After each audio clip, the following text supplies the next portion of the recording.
السلام علیکم ناظرین، پروگرام میں خوش آمدید کہتے ہیں۔ آج ہم کشمیر کے حوالے سے گفتگو کریں گے۔ آپ کو معلوم ہے اور پوری دنیا بھی یہ بات جانتی ہے کہ جنوبی ایشیا میں ایک پائیدار امن کشمیر کے ایشو کو حل کیے بغیر ممکن نہیں ہے۔ گو کہ ہندوستان کی جو حکومت ہے کشمیریوں کے اوپر ظلم ڈھا رہی ہے، وہاں پہ ایک بڑی تعداد فورسز کی ڈپلائی کی ہوئی ہے، تاہم اس کے باوجود کشمیریوں کی آواز کو طاقت کے ذریعے دبایا نہیں جا سکا۔ اس حوالے سے آج ہم گفتگو کریں گے۔ میرے ساتھ موجود ہیں اے جے کے پریزیڈنٹ جناب مسعود خان صاحب۔ بہت شکریہ آپ کا مسعود صاحب، آپ نے ہمیں ٹائم دیا۔ جی، کشمیر کے اندر جو انڈین نے ڈپلائمنٹ کی ہوئی ہے بہت زیادہ، اور جو قوانین وہاں پہ نافذ کیے ہوئے ہیں، جو ہیومن رائٹس کی وائلیشن کی جاتی ہے کشمیریوں کی آواز کو دبانے کے لیے، تاکہ دنیا کو یہ بتایا جا سکے کہ کشمیر جو ہے وہ انڈیا کے ساتھ ہے، اور جو نیریٹو پاکستان دنیا کے اندر لے کے جا رہا ہے اس کی کوئی حیثیت نہیں ہے۔ آواز کو دبا کیوں نہیں سکا طاقت کے ذریعے انڈیا؟ جو بات آپ نے کہی ہے بڑی حد تک درست ہے کہ ہندوستان نے طاقت کا استعمال کیا ہے اور کشمیر کی آواز دبانے کی کوشش کی ہے، لیکن اس کے باوجود وہ دبا نہیں سکا۔ اس کی وجہ یہ ہے کہ 5 اگست 2019 سے لے کر اب تک جو ہے عالمی میڈیا آپ کے ساتھ ہے۔ پچھلے سال جو ہے اگست، ستمبر، اکتوبر میں انٹرنیشنل میڈیا جو ہے اس نے کشمیر کے ہونے والے جو واقعات تھے ان کو بڑی کوریج دی، لیکن اس کے بعد جو ہے بین الاقوامی میڈیا کی توجہ بھی بڑھ گئی اور اس قسم کی کوریج آپ کو نہیں مل رہی تھی جس طریقے کی ملنی چاہیے۔ لیکن یہ کہنا کہ جناب وہ سارے کا سارا جو ہندوستان ظلم کر رہا ہے اس کی رودات دنیا میں چھپ رہی ہے، نشر ہو رہی ہے، یہ بات درست نہیں ہے، اس لیے کہ ہندوستان نے کمیونیکیشن بلاکیڈ لگایا ہوا ہے۔ ہمیں تو چند خبروں کا علم ہوتا ہے، یعنی کسی سے کوئی فوٹیج مل جائے یا کوئی تھوڑا بہت جو ہے کہیں سے جو ہے کوئی شواہد مل جائیں۔ انہوں نے تمام جو ہیومن رائٹس آرگنائزیشنز ہیں ان کا داخلہ بند کیا ہوا ہے، ایمنسٹی انٹرنیشنل کا بستر اٹھوا دیا ہے وہاں سے، اور پھر جو ہے سارے کے سارے جو دنیا میں کئی قسم کے مسائل ہیں تو کشمیر سے توجہ ہٹ جاتی ہے۔ اس کے باوجود کئی اور ذریعے ہیں جس سے ان کو معلومات پہنچ رہی ہیں۔ مثال کے طور پر دلی میں جتنے باہر کے سفارت خانے ہیں مغربی ممالک کے، ان کو پتہ ہے، ان کا یہ فرض بھی بنتا ہے کہ بتائیں کہ کشمیر میں صورتحال کیا ہے، اس کے بارے میں رپورٹنگ کریں۔ دوسرا یہ ہے کہ جو میں کہوں گا کہ ایک جو بہت بڑا کمیونیکیشن پلیٹ فارم ہے باقی دنیا کے لیے، وہ پاکستان کا میڈیا ہے۔ یعنی اگر پاکستان کا میڈیا کل وقتی اس موضوع کے اوپر توجہ دے تو دنیا جو ہے یہاں سے، جو یہاں رائٹرز کے، اے پی کے، ایف پی کے جو نمائندے بیٹھے ہوئے ہیں یا ٹیلی ویژن نیٹ ورکس کے بیٹھے ہوئے ہیں، تو وہ کشمیریوں کی وپتا سنا سکتے ہیں، وہ کشمیریوں کے اوپر ہونے والے مظالم جو ہے ان کے بارے میں دنیا کو آگاہ کر سکتے ہیں۔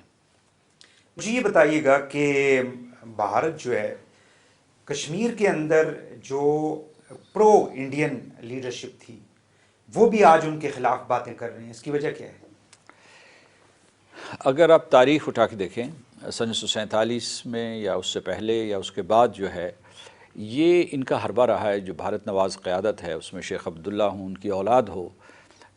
فاروق عبداللہ یا عمر عبداللہ، مفتی سعید یا محبوبہ مفتی، تو یہ عام طور پہ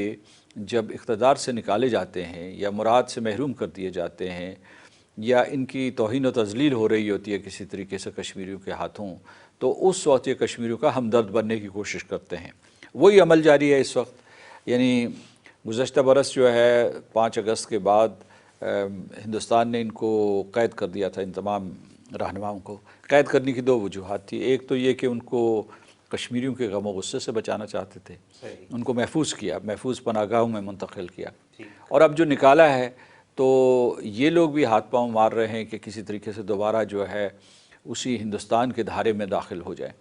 یا دوسرا یہ ہے کہ وہ یہ کہتے ہوں گے کہ اپنی قیمت بڑھا دیں اور ہندوستان کو یہ بتائیں کہ آپ نے آرٹیکل 370 اور آرٹیکل 35A کو منسوخ کر کے جو صورتحال پیدا کی ہے اسے آپ سنبھال نہیں پا رہے ہیں اور کشمیری آپ سے ناراض ہیں، تو ہم ان کو جو ہے دوبارہ آپ کے حوالے کر سکتے ہیں۔ تو ہمیں ذرا احتیاط برتنی چاہیے۔ اس کی وجہ یہ کہ نسل در نسل انہوں نے کشمیریوں کو بیچا ہے، اور اگر یہ جا کے ہندوستان کے ساتھ نہ ملتے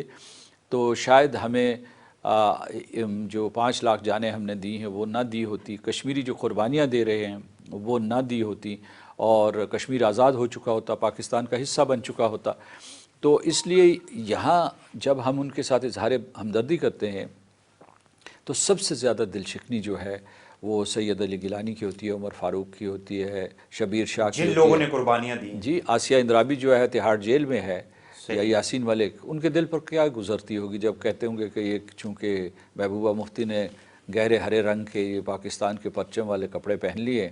تو اس کے تمام گناہ دھل گئے ہیں۔ یہ گناہ نہیں دھل سکتے کیونکہ یہ جو برہان وانی کی شہادت کے بعد 1500 کے قریب لوگ جو ہیں کشمیری ہیں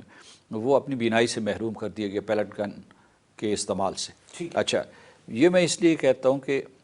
وہ گناہ جو ہے وہ دھل نہیں سکتا، نہ عمر عبداللہ کا 2010 کا گناہ دھل سکتا ہے جب یہ پیلٹ فائرنگ شاٹ گن کے استعمال کا آغاز ہوا تھا۔ ہندوستان کے اندر ہم نے دیکھا ہے کہ مودی کی حکومت جب سے آئی ہے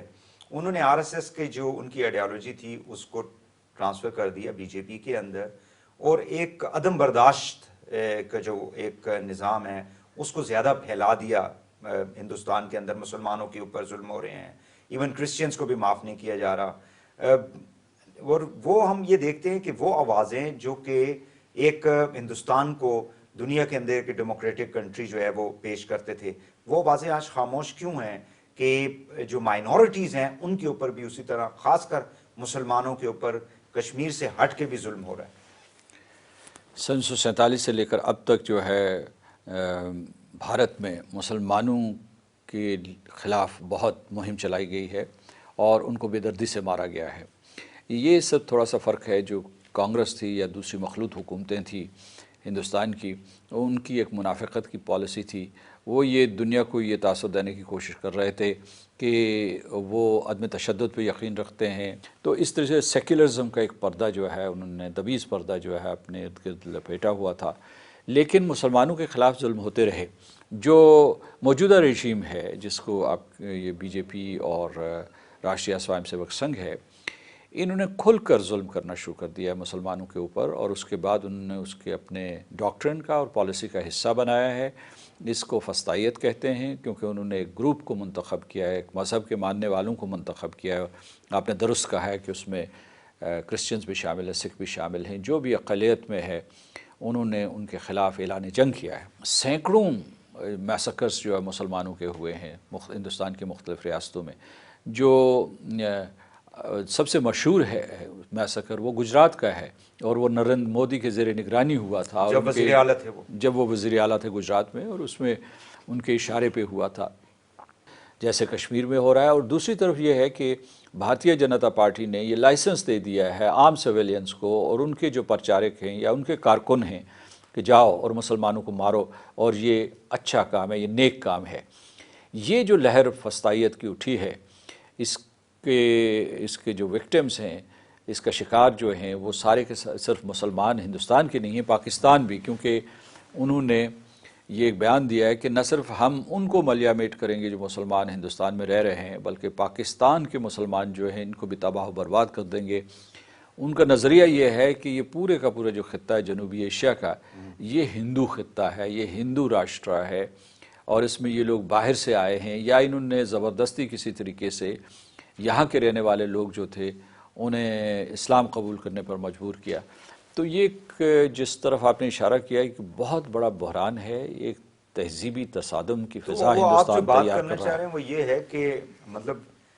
وہ لوگ جس وقت مطلب پاکستان کے اندر بھی آپ دیکھیں تو کچھ ایسی ہمارے حلقے ہیں جو یہ کہتے ہیں جی کہ پیپل ٹو پیپل کانٹیکٹ ہونا چاہیے، میڈیا ایکسچینجز ہونی چاہیے، تجارت کھول دینی چاہیے، بارڈرز کو کھول دینا چاہیے، اور پولیٹیکل چیزیں جو ہے ان کو بھی ساتھ ساتھ جو ہے وہ چلنا چاہیے۔ سو یہ وہی ایک کانسیپٹ ہے جس کو وہ لے کے آگے چل رہے ہیں۔ جی، میں آئسولیشنزم کے اوپر یقین نہیں رکھتا۔ میں یہ سمجھتا ہوں کہ جب آپ ایک خطے میں رہ رہے ہوں، ایک نیبرہڈ میں رہ رہے ہوں، تو آپ کے ایک دوسرے کے ساتھ روابط ہونے چاہیے، اور ہندوستان کے ساتھ ہمارا ایک فطری رشتہ ہے کیونکہ ایک متصل علاقہ ہے، ایک بہت بڑی آبادی ہے وہاں، اور اس لیے یہ کہ 1947 سے پہلے جو ہے یہ ایک ہی ریاست تھی ہندوستان کی، اور اس کے اوپر مسلمانوں نے تقریباً 1000 سال تک حکمرانی کی تھی۔ تو یہ پورے کا پورا علاقہ جو ہے وہ ہمارے لیے کوئی اجنبی علاقہ نہیں ہے، جانتے ہیں، لیکن یہ جو ہے ذرا احتیاط کے ساتھ جو یہ اعتماد سازی کے اقدامات، میل جول کے اقدامات، یہ بڑے اچھے ہیں اور ہونے بھی چاہیے، اور لوگوں کی مخلصانہ خواہش بھی ہے ہندوستان میں بھی اور پاکستان میں بھی کہ میل جول بڑھنا چاہیے، روابط بڑھنے چاہیے۔ لیکن میں آپ کو ایک اور چیز بھی بتاتا ہوں کہ ہندوستان کے دو مکاتب فکر تھے 1947 میں، وہ آج تک جاری ہیں، بلکہ اس میں ایک کا اضافہ ہو گیا ہے۔ ایک یہ تھا کہ جی یہ پاکستان کو کمزور ہونے دو، یہ گر جائے گا، خود ہمارے قدموں پہ آ کے گرے گا، کیونکہ یہ جو ریاست ہے یہ اپنے پاؤں پہ کھڑی نہیں ہو سکتی۔ ریاست الحمدللہ اپنے پاؤں پہ کھڑی ہو گئی ہے۔ دوسرا یہ کہتا تھا کہ ان کے خلاف جبر استعمال کرو، طاقت استعمال کرو۔ جو تیسرا ایلیمنٹ میں وہ یہ کہہ رہا ہوں، وہ انہوں نے اسے اسٹیٹ ڈاکٹرن بنا لیا ہے کہ پاکستان کا خاتمہ جو ہے اسی میں ان کی ریڈیمپشن ہے۔ تو یہ ہے ہندوتوا کا ڈاکٹرن۔ لہٰذا اول تو وہ کوئی اس سلسلے میں پہل نہیں کر رہے ہیں، تو آپ کو یک طرفہ پہل کرنے کی کیا ضرورت ہے؟ آپ نے کرتارپور راہداری بنائی تھی، تو کون سے انہوں نے آپ کو پھولوں کے ہار پہنا دیے، سکھ خوش ہوئے اور جو حکمران ہیں وہ ناراض ہوئے، بادل ناخواستہ انہوں نے اس راہداری کا ساتھ دیا تھا۔ تو آپ یہ ہے کہ آپ ایک بڑی ریاست ہیں، جو قیادت ہے اور لوگ جو ہیں ان کے ہاتھ میں اس قوم کا مستقبل ہے، اور ایک دشمن ہے جو آپ کو نیست و نابود کرنا چاہتا ہے، تو آپ اس کے ساتھ جو ہے تعلقات اس وقت تک نہیں بڑھا سکتے جب تک کہ وہ پاکستان دشمن ایجنڈے اور پاکستان دشمن بیانیے کو ختم نہ کرے، ترک نہ کر دے۔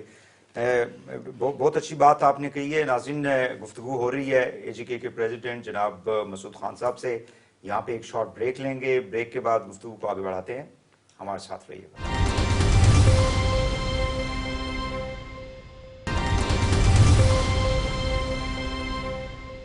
ویلکم بیک ناظرین، کشمیر کے حوالے سے گفتگو آج کے پروگرام میں ہو رہی ہے۔ میرے مہمان ہیں جناب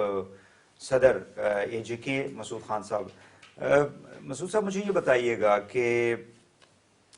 ایل او سی کے اوپر آئے دن ہم دیکھتے ہیں کہ انڈیا جو ہے وہ وائلیشنز کر رہا ہوتا ہے، اور یہاں کی جو سول عبادی ہے اس کو وہ ہٹ کرتا ہے، شہید ہوتے ہیں لوگ۔ یہ اس کا پرپس کیا ہوتا ہے؟ مطلب کیوں وہ ایسے کرنا چاہتا ہے، باوجود اس کے کہ اس نے ایک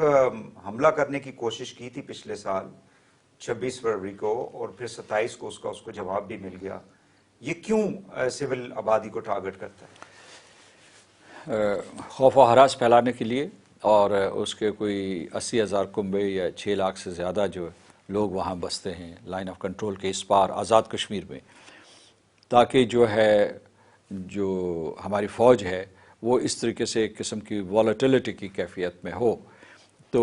ایک ٹینشن، ایک تناؤ پیدا کرنے کے لیے، اور سیدھے سیدھے وہ نشانہ باندھتے ہیں ہمارے سویلینز کے اوپر، یا ان کو مارتے ہیں یا اپاہج کرتے ہیں یا ان کے گھر تباہ کرتے ہیں یا ان کے کھیت جلا دیتے ہیں۔ انفراسٹرکچر جو سڑکیں ہیں، ہاسپٹلز یا ایجوکیشن کے جو ہمارے سکول ہیں، وہ سارے کے سارے اس کی زد میں آتے ہیں، اور ہماری طرف سے انہیں یہ بھی پتہ ہے کہ ضبط و تحمل ہوگا، ہم سویلینز کو ٹارگٹ نہیں بنائیں گے، ہم صرف ان کی ملٹری پوسٹ کو نشانہ بنائیں گے۔ تو انہیں یہ پتہ ہے کہ یہاں ایک بلٹ ان ایکویلیبریم ہے، بلٹ ان ریسٹرینٹ ہے، جس وجہ سے جو ہے وہ یہ کرتے ہیں۔ لیکن یہ بھی ایک حربہ ہے۔ وہ کیوں کرتے ہیں؟ کیونکہ اس وقت دنیا میں جو سب سے زیادہ انسانیت کے خلاف جرائم کا ارتکاب ہو رہا ہے، یا جنگی جرائم کا ارتکاب ہو رہا ہے، یا نسل کشی جسے جینوسائیڈ کہتے ہیں انگریزی میں، وہ اس وقت خطۂ کشمیر میں ہو رہی ہے، اور خطۂ مقبوضہ کشمیر میں ہو رہی ہے۔ تو جب وہ یہ سارے کا سارا تناؤ جو ہے وہ لائن آف کنٹرول پہ لاتے ہیں، تو دنیا کو یہ تاثر دینے کی کوشش کرتے ہیں دو ایٹمی طاقتوں کے درمیان جنگ کا خطرہ ہے۔ تو وہ اس سے دنیا جو ہے اگر وہ واقعی شدید صورتحال اختیار کر جائے، تو وہ آتے ہیں، وہ کہتے ہیں جی یہ جھگڑا بند کریں، کیونکہ انہیں پتہ ہے کہ اگر تصادم ہوگا، جنگ ہوگی، تو ظاہر ہے کہ وہ خطۂ کشمیر تک محدود نہیں ہوگی۔ جو بین الاقوامی برادری ہے اس کا فوری رد عمل یہ ہوتا ہے کہ اس جنگ کو روکو، اس کے شعلوں کو بھڑکنے سے روکو۔ میرا جو ایک پوائنٹ آف ویو، میں یہ جاننا چاہ رہا ہوں کہ کیا یہ ہمارے حق میں بہتر نہیں ہوتا ونس کہ دنیا والے آ کے ہمیں کہتے ہیں جی جنگ روکو، تو پھر ہمیں یہ موقع مل سکتا ہے کہ we can tell them we can narrate our own story کہ کشمیر کے اندر جو کچھ ہو رہا ہے, tell the Indians to stop that, come and sit on the talking table. نہیں, ایک تو اس میں کئی الجھنیں. ایک تو یہ ہے کہ بین الاقوامی برادری جو ہے وہ صرف اس حد تک جو ہے شامل ہونے کے لیے تیار ہے کہ وہ جنگ روک دے, لیکن جہاں تک مسئلہ کشمیر کے حل کا تعلق ہے وہ اس میں دلچسپی نہیں لیتے, کیونکہ ہندوستان نے کئی اشروں سے دنیا کی فارن آفیسز کو, اہل مغرب کی فارن آفیسز کو اور ان کے پرائم منسٹرز, پریزیڈنٹس کو یہ یقین دلایا ہوا کہ دو طرفہ معاملہ ہے, یا دلی میں حل ہوگا یا اسلام آباد میں حل ہوگا, باہر جانے کی ضرورت نہیں ہے. یہ ان نے سن 1972 کے بعد یہ حربہ استعمال کیا, کامیاب کیا, کیونکہ اس کے بعد جو ہے ہم نے دو طرفہ مذاکرات شروع کر دیے. لوگوں نے سمجھا کہ اب نہ تو کشمیریوں سے مشورے کی ضرورت ہے, میں باہر کے لوگوں کی بات کر رہا ہوں, نہ اقوام متحدہ کا اس میں کوئی رول ہے کہ ٹھیک ہے پاکستان جو ہے سال کے سال وہاں تقریر کر لیتا ہے جنرل اسمبلی میں, یا ہیومن رائٹس کونسل میں یہ پیش کرتا رہتا ہے, یا سیکیورٹی کونسل کے اوپر ایجنڈے پہ ہے جہاں کوئی نتیجہ خیز بحث نہیں ہوتی, لیکن اس سے آگے ان کی دلچسپی نہیں ہے. ہوا یہ ہے کہ ہندوستان کے نہ چاہتے ہوئے بھی بار بار کشمیر کا مسئلہ انٹرنیشنلائز ہوا ہے, کیونکہ یہ ہے ہی بین الاقوامی مسئلہ. گزشتہ برس جو ہے جب 5 اگست 2019 کو انہوں نے اقدامات کیے تو انہوں نے کہا دو طرفہ بھی نہیں, یک طرفہ معاملہ ہے, اندرونی معاملہ ہے, ہم نے کر لیے, کوئی انتظامی فیصلے تھے ہم نے کر لیے. تو اس لیے میں یہ کہہ رہا ہوں کہ ہندوستان جو ہے اسے, بلکہ یہ بھی میں آپ کو بتاتا ہوں, ہندوستان کا یہ حربہ ہے کہ جب لائن آف کنٹرول کے اوپر اسکلیشن ہوتی ہے یا اس طریقے سے, تو وہ کہتا ہے, اس نے یہ کہانی دی ہوئی ہے کہ جناب میں تو کشمیر میں دہشت گردوں سے لڑ رہا ہوں. پھر جو ہے وہ اسلحہ اس بہانے خریدنے جاتا ہے, لوگوں کے ساتھ معاہدے کرتا ہے, فرانس کے ساتھ, برطانیہ کے ساتھ, امریکہ کے ساتھ, اسرائیل کے ساتھ, کہ جناب مجھے زیادہ اسلحہ دو, مجھے لیٹسٹ اکوپمنٹ دو, الیکٹرانک اکوپمنٹ دو, ڈیجیٹل اکوپمنٹ دو, ڈیجیٹل ویپنز دو. تو اس لیے یہ ہے کہ یہ اس میں یہ کہنا چاہتا ہوں کہ اس کا جو آپ کے سوال کا سادہ جواب تھا وہ دو, کہ ایک یہاں سویلین پاپولیشن کو نشانہ بنانا, اور دوسرا یہ ہے کہ جو دوسرا نہیں, انٹرنیشنلائز ان کے منشا نہیں ہے, دوسرے جو جن جرائم کا وہ ارتکاب کر رہا ہے مقبوضہ جموں و کشمیر میں, ان سے توجہ ہٹانا, ان کو توجہ ہٹانا. مجھے یہ بتائیے گا کہ ابھی یہ جو جی بی کے حوالے سے ایک فیصلہ گورنمنٹ جو ہے وہ کرنے کے لیے جا رہی ہے, اس کو ایک عبوری صوبہ جو ہے وہ کہتے ہیں تاکہ لوگوں کو حقوق مل سکے وہاں کے, because that is demand of the people of G B. وہاں ایک ہم نے کہیں ایک لیٹر دیکھا تھا سید علی گیلانی صاحب کا, کوئی انہوں نے پاکستان کی کسی بڑی شخصیت کو لکھا ہوا تھا, جس میں انہوں نے کہا تھا جی کہ اس سے کشمیر کا جو پوائنٹ آف ویو ہے وہ ویکن ہو سکتا ہے. سو ظاہر ہے کہ it's part of the entire, وہ جو کشمیر کا ایک ایشو ہے اس کا حصہ تو ہے. تو آپ ایز اے پریزیڈنٹ اے جے کے اس کو کس طرح سے دیکھتے ہیں؟ آزاد کشمیر کی سیاسی جماعتوں نے اور مقبوضہ جموں کشمیر میں جو حریت رہنما ہیں, حریت جماعتیں ہیں, انہوں نے ہمیشہ یہ کہا ہے کہ گلگت بلتستان کے سٹیٹس کو تبدیل نہ کیا جائے, کیونکہ اس سے مسئلہ کشمیر کے اوپر کوئی آنچ آ سکتی ہے یا کوئی اس کے اوپر اثر پڑ سکتا ہے. اس سلسلے میں جو پورے کے پورے آزاد کشمیر میں اور گلگت بلتستان میں جمعیت علماء اسلام ہے اور جماعت اسلامی ہیں, ان کا بھی یہی موقف ہے. لیکن میں نے دیکھا ہے پچھلے کئی اشروں سے جو پاکستان کی 3 بڑی جماعتیں ہیں, پیپلز پارٹی ہے, پی ایم ایل این ہے, اور پھر جو ہے پی ٹی آئی ہے, یہ اس کے مخالف نہیں رہی ہیں, یعنی وہ گلگت بلتستان کو ایک عبوری صوبہ بنانے کے سلسلے میں. پھر جو ہے جو گلگت بلتستان کے لوگ ہیں وہ چاہتے ہیں, یعنی اگر آپ جا کے گلگت بلتستان میں جا کے لوگوں سے ملیں تو وہاں جو ہے ان کی جو سیاسی رہنما ہیں انہی 3 سیاسی جماعتوں کے, یا اس کے علاوہ جو دوسرے لوگ ہیں, مثلا بار سے تعلق ہے, پریس سے تعلق ہے, ان کا سول سوسائٹی ہے, عام شہری ہیں, وہ کہتے ہیں کہ جی ہمیں صوبے کا درجہ دے دیا جائے. ایک اعتبار سے ان کو صوبے کا درجہ دیا جا چکا ہے, وہ ایک قسم کا نیم صوبہ ہے, کیونکہ وہاں جو ہے جو سربراہ ہیں ان کو گورنر کہتے ہیں, جو چیف ایگزیکٹو ہیں ان کو چیف منسٹر کہتے ہیں, اور وہاں جو ہے وہاں صرف اور صرف پاکستان کا جھنڈا لہرایا جاتا ہے. جیسے آزاد کشمیر میں تو آزاد کشمیر کا جھنڈا بھی ہے نا, وہاں نہیں ہے. تو عملاً جو ہے وہ صوبے کی طرف قدم اٹھا چکے ہیں. لیکن اس میں یہ ہے کہ ہم نے ابھی حال ہی میں یہ تجویز کیا ہے کہ PCB ہوئی تھی، آل پارٹیز کانفرنس ہوئی تھی، کہ وہ آزاد کشمیر کی قیادت اور گلگت بلتستان کی قیادت میں اس سلسلے میں مکالمہ ہونا چاہیے، مکالمہ ہوگا۔ اور دوسرے یہ کہ گلگت بلتستان کے یہ لوگ بھی یہ پوسٹ کہتے ہیں، مطلب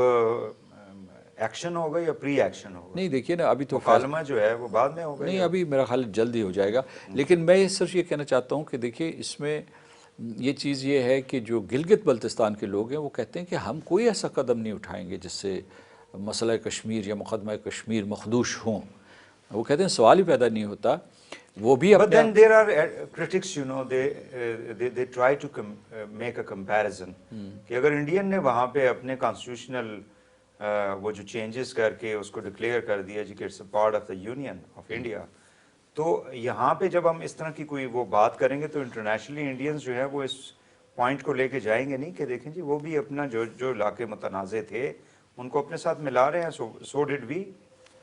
جو پاکستان نے جو نقشہ جاری کیا تھا اس نقشے میں ایک کیویٹ لگا دیا تھا کہ جناب حتمی فیصلہ جو ہے، یعنی ایک جو سرحد ہے وہ کوہالہ اور آزاد پتن سے نہیں شروع ہوگی جیسے ہندوستان کہہ رہا ہے، یا ہزارہ کے اوپر سے نہیں شروع ہوگی، یا واخان اسٹرپ سے نہیں ہوگی جو افغانستان کا حصہ ہے، کیونکہ اس قسم کا اس نے جاری نقشہ ہندوستان نے جاری کر دیا ہے نومبر the 1st لاسٹ ایئر۔ اس کے بعد تو نقشے میں یہ کہا گیا کہ جناب یہ جو ہے یہ ہماچل پردیش سے سرحد شروع ہوگی، لیکن فیصلہ جو ہے کشمیری کریں گے اور فیصلہ اقوام متحدہ کے قراردادوں کے مطابق کریں گے، یہ چیز ہے۔ دوسرے یہ ہے کہ آپ جو نقطہ اٹھا رہے تھے اس سلسلے میں یہ بتاؤں کہ ہندوستان اور پاکستان کے موقف میں زمین آسمان کا فرق ہے۔ ہندوستان نے روز اول سے کہہ دیا کہ جناب پورے کا پورا جموں کشمیر جو ہے اس کا ٹوٹنگ ہے، آئین میں بھی لکھ ڈالا۔ ادھر جو ہے یہ کہا جا رہا ہے کہ جو وہ گلگت بلتستان و آزاد کشمیر ہو، جموں ہو یا وادی کشمیر ہو یا اس کے علاوہ لداخ ہو، یہ سارے کے سارے جو ہے اسے ایک اکائی ہے اور اس کا فیصلہ کشمیر کے عوام کریں گے، اور یہ فیصلہ جو ہے اس طرح کی اس کی اقدامات سے اقوام متحدہ کی زیر نگرانی ہوگا۔ ٹھیک ہے میں اس میں یہ وجہ بھی بتاتا ہوں، تو ایک نقطہ میں مکمل کرنا چاہتا تھا، اس نے بتایا تھا کہ گلگت بلتستان کے لوگ کہہ رہے ہیں کہ وہ اتنے ہی کشمیری ہیں جتنے کہ آزاد کشمیر کے لوگ کشمیری ہیں، یا مطلب ان کے رشتے ناطے بھی ہیں۔ دوسری طرف انہوں نے صرف یہ کہا کہ انہوں نے 1947 میں الحاق کر لیا تھا اور وہ اس بات کا انتظار کرتے رہے کہ کب جو ہے انہیں ریاست پاکستان جو ہے وہ کوئی اس قسم کی آئینی حیثیت دے گی، لیکن وہ آئینی حیثیت سے نیچے آ رہے ہیں عبوری کی طرف، اور اس سلسلے میں جو ہے حکومت پاکستان، ریاست پاکستان کے سارے جو اسٹیک ہولڈرز ہیں، جو سارے ادارے ہیں، یہ مشاورت سے اور اتفاق رائے سے کوئی ایسا فیصلہ کریں گے جس سے مسئلہ کشمیر کے اوپر پاکستان کی آئینی اور بین الاقوامی پوزیشن کو کسی قسم کی کوئی زد نہ پہنچے۔ ٹھیک ہے ناظرین، گفتگو ہو رہی ہے جناب مسعود خان صاحب سے۔ آپ صدر ہیں AJK کے، یہاں پہ ایک اور شارٹ بریک لیں گے، بریک کے بعد گفتگو کو آگے بڑھاتے ہیں، ہمارے ساتھ رہیے گا۔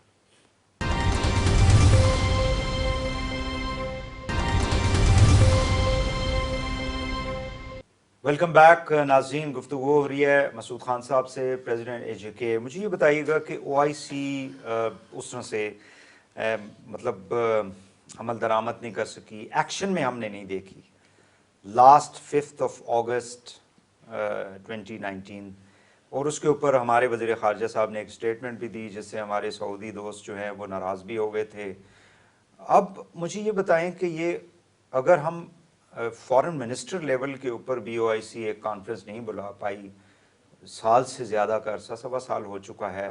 تو OIC کیا رول ادا کر سکتی ہے کشمیر کے حوالے سے؟ پہلے تو OIC کا بہت بہت شکریہ کہ انہوں نے 5 اگست 2019 کو ہندوستان نے جو غیر قانونی اقدامات کیے اس کے بعد جو ہے اس نے بڑی مضبوط سٹیٹمنٹس دی، اور جو کمیونیکیز جاری ہوئے، مثال کے طور پر جو نیو یارک سے جاری ہوا تھا یا خود جدہ سے جو جاری ہوا، انہوں نے پاکستان کا اور کشمیریوں کو ساتھ دیا ہے۔ میں پوری کی پوری تنظیم کی بات کر رہا ہوں۔ لیکن جو ہے جو انفرادی ممالک ہیں ان کے ہندوستان کے ساتھ گہرے تعلقات ہیں، معاشی بھی ہیں، اسٹریٹجک بھی ہیں، اور اس کی وجہ سے یا وہ خاموش ہوئے، بعض اکا دکا ممالک نے ہندوستان کے موقف کی حمایت بھی کر لی۔ اس طریقے سے ہمارے لیے مشکلات بڑھ گئیں۔ ہم نے ان ممالک سے یہ کہا کہ جناب اگر آپ کے ہندوستان کے ساتھ اتنے اچھے تعلقات ہیں تو ان کو یہ کہیں کہ کشمیریوں کو قتل تو نہ کریں، اگر چلیں چھوڑ دیں، وہ مسلمان ہیں، اس کی وجہ سے اسلامی تعاون تنظیم کی ذمہ داری بڑھتی ہے، انسان تو ہے نا، اس طریقے سے تو نہیں مارے جاتے، اس طریقے سے بے دردی سے تو نہیں قتل کیے جاتے، قتل عام کی یا نسل کشی کی اجازت تو نہیں ہے۔ تو ہماری ان کے ساتھ یہ توقعات ہیں، کس حد تک وہ ان توقعات کے اوپر پورا اترتے ہیں یہ وقت ہی بتائے گا۔ آپ نے صحیح کہا کہ اس وقت جو ہے عالم اسلام اور OIC بحران کا شکار ہے، یعنی لوگ سمجھ رہے ہیں کہ بھئی اس بحران کو کیسے ختم کیا جائے، کیونکہ امت مسلمہ جب تک متحد نہیں ہوگی اور اس جو ہے بین الاقوامی تنظیم کی سطح پہ متحد نہیں ہوگی اہم ترین موضوعات کے اوپر، تو ہم لوگ جو ہے جو اثر و رسوخ جو ہم نے بنایا ہے وہ کھو بیٹھیں گے۔ اچھا، میرا ایک چھوٹا سا سادہ سا سوال ہے، اگر OIC کی اتنی مطلب اس کی ایفیکٹونیس جو ہے وہ نہیں ہے، تو پھر ہم یہ وزرائے خارجہ کی جو وہ ہے اجلاس کے اوپر اتنا زیادہ کیوں اصرار کرتے ہیں؟ کیونکہ اگر ہر ملک نے اپنے تعلقات انڈیا کے ساتھ رکھنے ہیں، $40 بلین سے زیادہ کا بائی لیٹرل ٹریڈ ہے سعودیز کا ہندوستان کے ساتھ، ہندوستان کے اندر بلین آف ڈالرز جو ہیں ریمیٹنسز انڈینز کے سعودی عرب اور مڈل ایسٹ سے آ رہے ہوتے ہیں۔ So that is the crux of the entire issue, کہ وہ ان کے اکنامک اور فائنینشیل انٹرسٹ ہیں جس کی وجہ سے ان کے وہ خاموشی اختیار کی ہوئے۔ تو ہم FM لیول کے اوپر کیوں اتنا زیادہ اصرار کر رہے ہیں؟ علامتی حمایت کے لیے اس کی وجہ یہ ہے کہ OIC کو ہم اپنا خاندان سمجھتے ہیں۔ پاکستان نے اس میں ہمیشہ قائدانہ کردار ادا کیا ہے، فلسطین کے سلسلے میں کوئی بھی اسلامی مسئلہ ہو پاکستان پیش رہا ہے، اور دوسرے جو ممالک ہیں اسلامی تعاون تنظیم کے ان کے ساتھ مل کر یہ کام کرتا رہا ہے۔ ہماری جائز توقع ہے کہ جس وقت ہم مصیبت میں ہیں، جس وقت کشمیری مصیبت میں ہیں، یا جس کے اوپر OIC تنظیم کے جو ہے وہ اتنے بیانات موجود ہیں، اتنی قراردادیں موجود ہیں، اتنے ڈیکلریشنز موجود ہیں، اس کے اوپر کچھ کرے تو کوئی عملی قدم تو اٹھائے نا۔ تو اس میں یہ ہے کہ میں اب بھی کہوں گا OIC بحیثیت تنظیم آپ کی حلیف ہے، اور اسے ویسے وہ وزارتی اجلاس بلا لینا چاہیے تھا، ہمارے کہے بغیر بلا لینا چاہیے تھا، نہیں بلایا تو اس سے شکوہ تو پیدا ہوتا ہے۔ انڈین ڈپلومیسی کامیاب ہو گئی ہے پھر؟ یعنی یہ میں آپ کو بتانا چاہتا ہوں، اس طریقے سے براہ راست نہیں لیکن بالواسطہ طور پر میں یہ آپ کو بتانا چاہتا ہوں کہ ہندوستان نے جب دیکھا کہ پاکستان کا اتنا اثر و رسوخ ہے ان 57 ملکوں میں آرگنائزیشن آف اسلامک کوآپریشن میں، اور اس کے بعد یہ ہے کہ پاکستان کو ایک قائد کے طور پر مانا جاتا ہے اس تنظیم میں، تو اس نے اپنی کوششیں تیزتر کر دی، آبزرور بننا چاہتا تھا، پھر ہر ایک کے ساتھ جو ہے دو طرفہ مراسم میں اس نے جو ہے ان کے رویے کو نشانہ تنقید بنایا، انہیں جو ان کے ٹریڈ کے تعلقات جیسا کہ آپ کر رہے تھے ان میں اس قسم کی شرطیں لگانا شروع کر دی۔ ہماری توقع یہ ہے کہ اگر وہ شرطیں لگا سکتے ہیں، آپ شرطیں کیوں نہیں لگا سکتے؟ پچھلے دنوں میں آپ کو بتاتا ہوں کہ کچھ عرب ممالک کے جو لوگ تھے، جو کچھ لائرز یا جو ہیومن رائٹس ایکٹیوسٹ تھے یا سول سوسائٹی ایکٹیوسٹ تھے، تو ان سے میں نے بات یہ کی کہ میں نے کہا جی آپ ایک جائز مطالبہ تو ہندوستان سے کر سکتے ہیں، آپ ان سے کہیں کہ آپ صرف اور صرف جو ہے حلال میٹ بھیجیں خلیجی ریاستوں میں یا مشرق وسطیٰ میں، یا میں نے کہا ہے کہ جو بھی وہاں سے پروڈکٹ آئے تو اس کے اوپر جو ہے حلال کی مہر لگی ہونی چاہیے، سرٹیفیکیشن ہونی چاہیے، یہ شریعت کے مطابق آپ قدم اٹھائیں گے۔ تو اس لیے میں یہ کہہ رہا ہوں کہ یہ دیکھیے یعنی دنیا کمپلیکس ہے، اس کا مطلب یہ نہیں ہے کہ آپ صرف اور صرف تعلقات کو جو ہے وہ مرکنٹائل یا تجارتی